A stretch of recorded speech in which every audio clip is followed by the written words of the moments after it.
un rapport met en garde contre les effets secondaires réels de la cryothérapie. Dans un rapport, les chercheurs de l'INSERM se sont penchés sur la cryothérapie, une technique exposant l'organisme pendant 2 à 3 minutes à un froid intense allant de -110 à -170 degrés Celsius.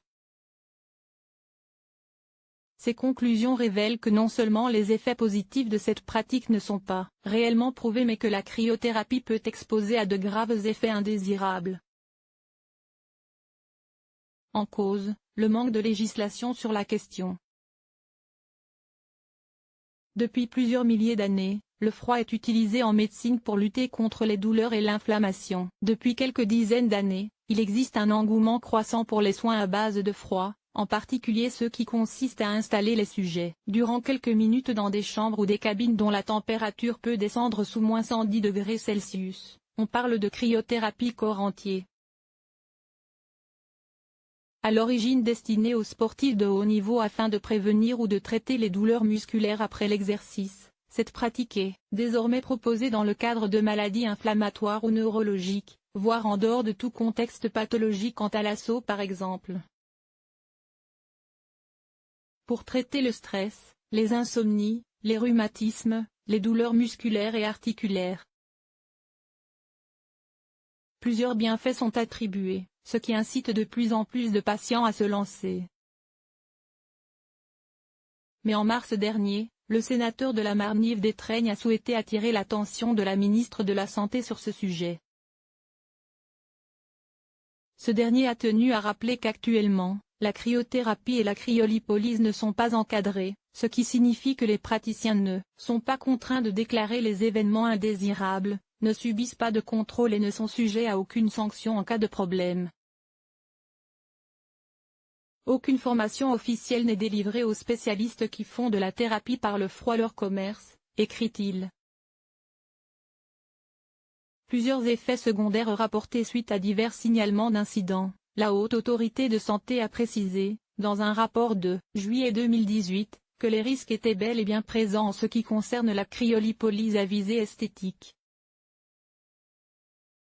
Voilà qu'un rapport de l'INSERM met également en garde contre le recours à la cryothérapie. Après analyse de la littérature scientifique publiée sur ce sujet et des témoignages d'experts ou de patients, ce rapport conclut en effet que les résultats en faveur d'un effet positif de la cryothérapie sont modestes et mesurés uniquement à très court terme.